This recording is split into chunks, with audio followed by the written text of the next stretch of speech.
Hello, everyone. I'm Ollie from Delta Cryptid Productions, and I'm here to do another Black Clover manga review.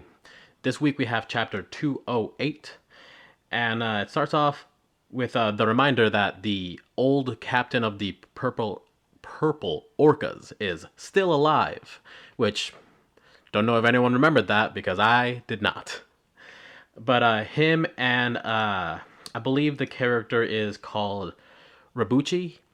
He's still alive too. He's the person who attacked Yuno and Asta at the very beginning of the show when Asta still didn't have his power. That's what kickstarted his awakening. His what made his grimoire appear.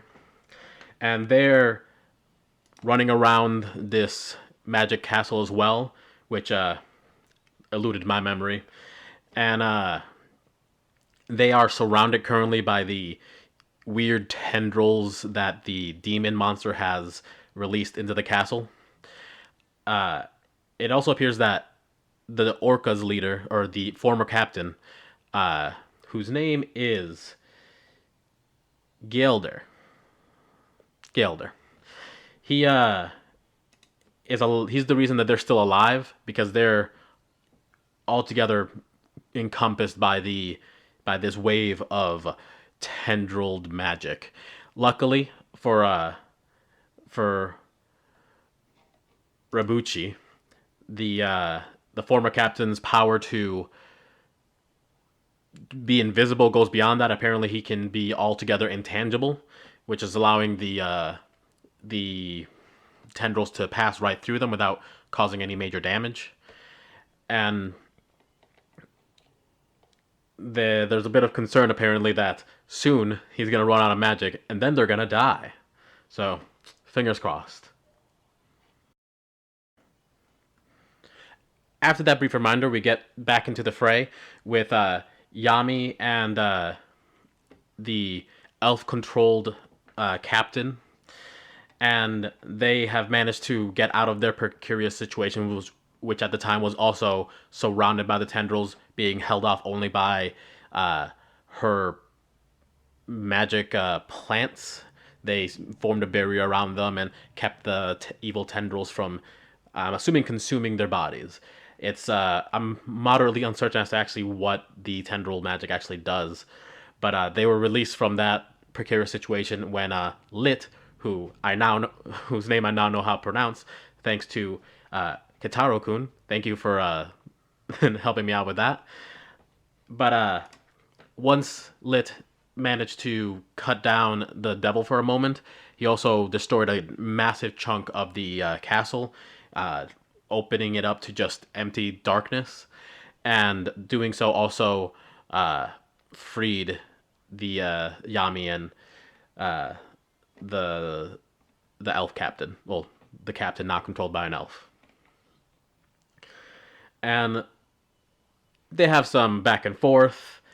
Uh, Yami flexes for a little while and makes a few remarks that I find to be kind of interesting, actual allusions to what's going to be maybe important in the next few chapters as they fight the devil. Remembering that he can use his darkness magic to actually hurt the devil, which is surprising compared to the effect that most of the other magics have had so far.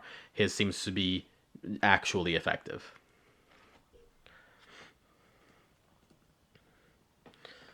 But immediately we get sent back to see where Asta and his gang are, how they're managing. And Asta seems to be just exuding just a ton of this anti magic dark energy. It's flowing out of his sword in just waves of shadow, and the other party members seem pretty interested in what's going on, and moderately concerned as to what exactly is going on inside the sword itself, remarking that the five-leaf clover grimoire that he has is not Lit's, because Lit became a five-leaf clover so that the devil could control it, meaning that the devil inside of Asta's grimoire is a different one, which that obviously makes sense. The interesting thing is we don't know anything about this devil other than the interactions it's had with Asta so far. So it'll be interesting to see what's the motivations behind this devil compared to the one that we are seeing them fight against currently. If this devil inside of the grimoire is uh, antagonistic in the future, or if it's more like the Nine Tails in Naruto, who starts off antagonistic and eventually becomes a direct ally. So after summoning up some of that power to be able to attack the devil, Asta realizes that there's just too much of it and he can't control it, and it just launches him forward into a direct attack against the devil that they're facing. Soon as they clash, it's clear that Asta's new upgrade here, the amount of energy that he summoned, is enough to do some damage as it cleaves through the enemy's trident weapon. In the next few pages and the next few panels, we get some interesting dialogue from the devil, the enemy devil at least, about basically his displeasure at how things are going. The fact that Asa was managed to damage his weapon, the noticing that there's a devil inside of Asa's tools, inside of his grimoire, and that's the energy that he's using to fight him with. He seemed a bit bothered by that, potentially remarking or making an allusion to devil hierarchies. In a lot of media, there's stratifications between demons and devils and angels and other mythological creatures, and with demons especially, since they are so based in law, evil, sure, but definitely more following a stratified order in their form of evil. And it seemed as though this devil was offended when Asta managed to do some damage against them. It could be possible that on one hand he's offended that a human is, keeping up, or on the other hand that a human using a lower demon, I suppose, is able to do any harm. And that would be an interesting direction for this manga to go in, the the immersion of stratification in the demon world and presentation of more demons throughout the show, as it could parallel the social political stratification inside of the wizarding world that they have, seeing as it is a very classist, very elitist sort of hierarchy that's obviously highlighted by the king of the land being just a huge dick. And if there is some parallels between the regular society magical hierarchy and the demonic hierarchy, it could be that the current hierarchy has been sort of pushed and established by demons in the past, allowing them to maybe gain more influence or more power. It seems that this demon is able to manipulate people in order to get them angrier and make them more upset, because the more despair that they experience, the more powerful he is. So it's very possible that the entire social stratum of the Black Clover world has been altered and built by the demons in order to allow them the most power that they could have access to, by creating an entire section of downtrodden people with limited magic to wallow in their own despair, giving them the battery cell of energy, of negative energy they would need to take over the world or just continue doing whatever the devils do. After his outburst against the other devil, against the clash with Asta, he says a few more demonic words in those strange symboled version that appears to highlight the demon language. And once those words are stated, the tendrils that have been flooding the area get a little more hentai as they sprout mouths with teeth. And that's just can't be a good sign. There's nothing good about tentacles with mouths. They start attacking. Asta manages to fight them off with his newfound power. He's also supported by the Magic Emperor who swoops in to help him out. But it's clear that within this next interaction, that Asa's definitely not in control of his power or his body at this point, as once he's saved by the Magic Emperor, Asa turns around and throws him away, attacks him with the sword to get him farther, get him away from there. And what's interesting later on is that when we talk to the Magic, when the Magic Emperor mentions like how he feels, whether he was genuinely hurt by this attack, he mentions that he's fine, except that his magic seems to be restrained.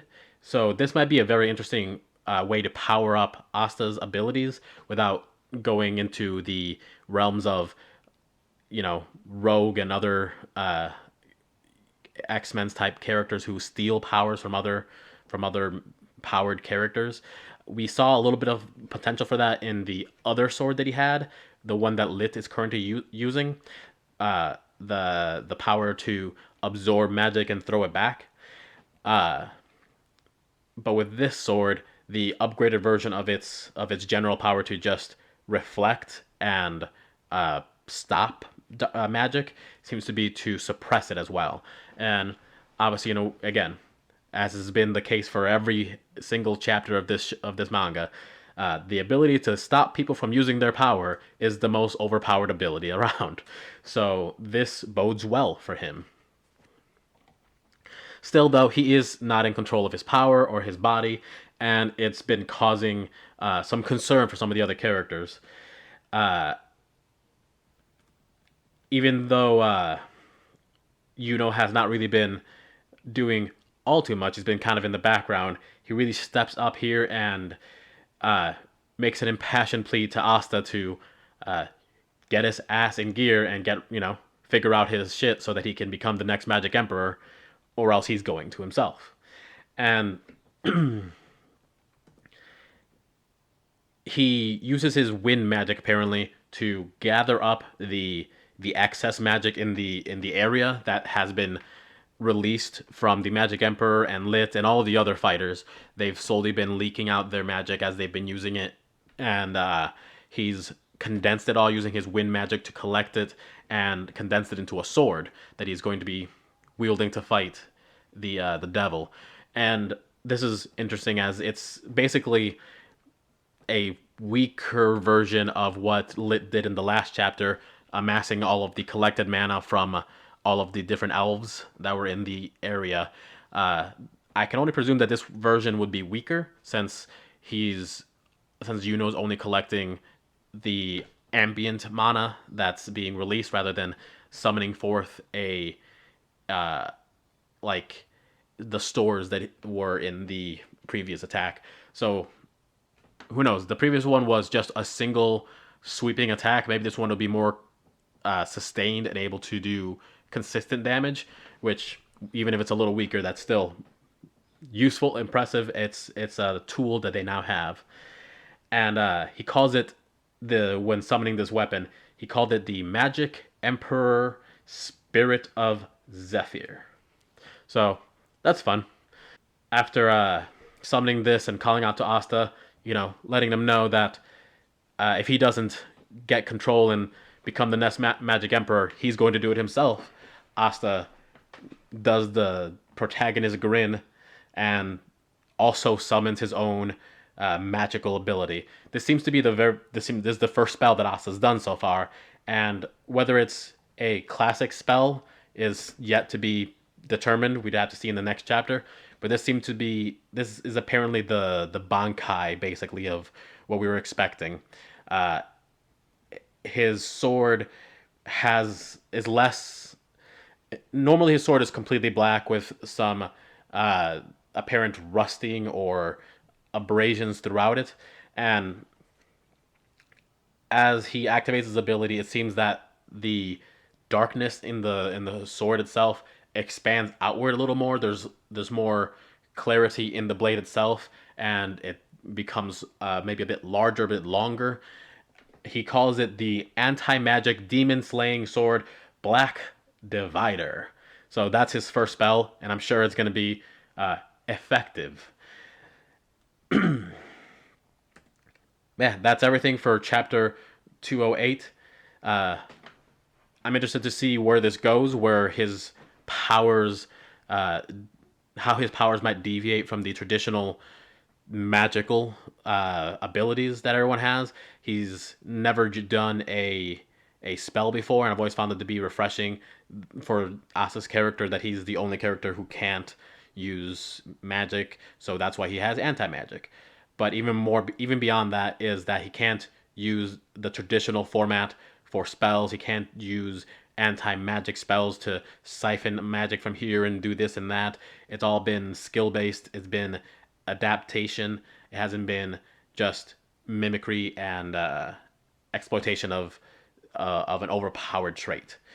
So I'm a little worried that that might be the direction that this goes in. That he's able to use anti magic the way regular people use their magic to create spells of varying effects.